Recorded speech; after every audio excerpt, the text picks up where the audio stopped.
Bonjour tout le monde, j'espère que vous allez bien.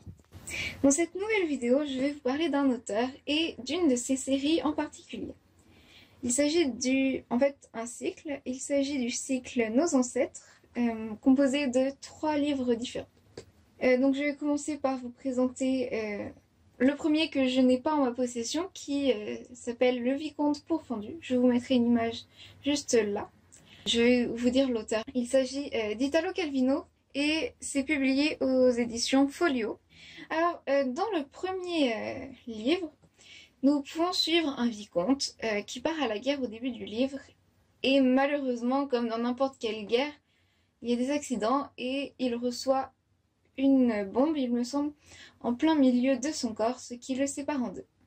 Bon, comme vous pouvez vous en douter avec le titre, on va suivre la partie qui a été séparée.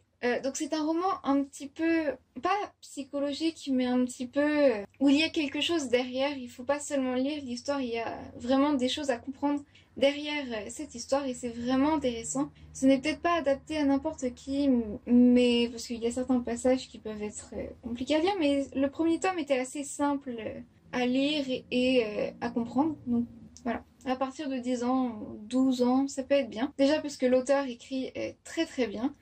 Je trouve que c'est un très bon auteur, il permet vraiment de comprendre ce qu'il y a derrière. Dans certains livres, parfois oui, il y a quelque chose derrière, mais c'est compliqué à comprendre. Mais ce n'est pas le cas de ce cycle.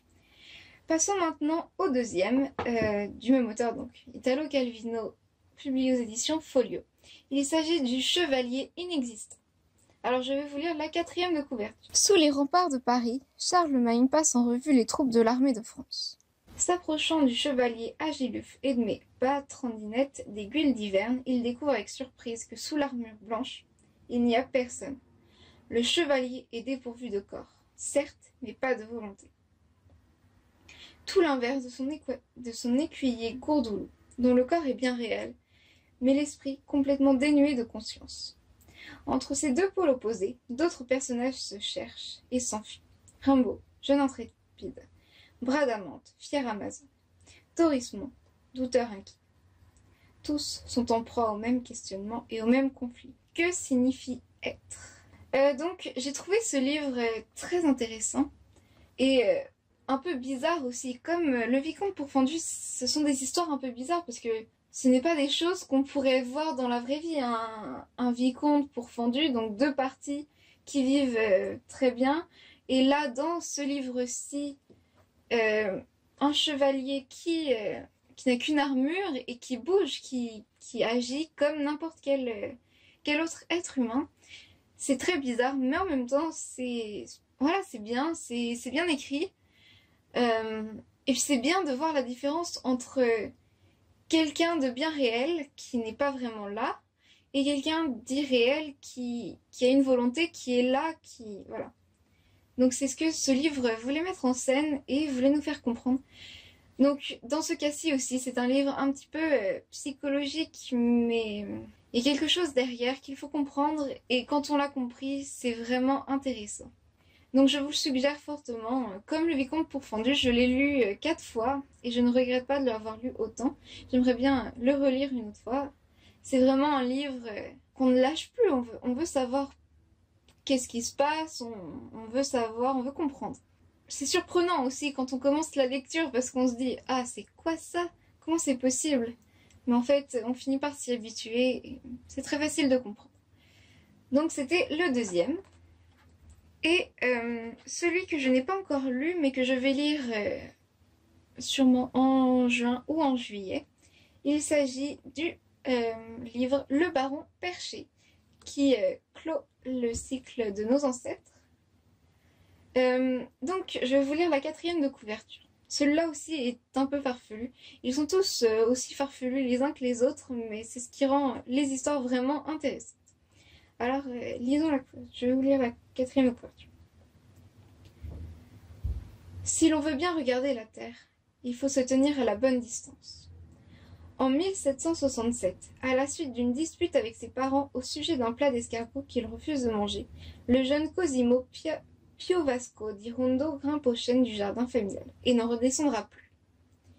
Sautant de branche en branche et d'arbre en arbre, il s'élance à la découverte du monde. Il étudie la philosophie, se passionne pour la politique, rencontre des bandits, connaît les joies et les peines d'amour. Et cela sans jamais reposer un pied sur terre, ni revenir sur sa résolution.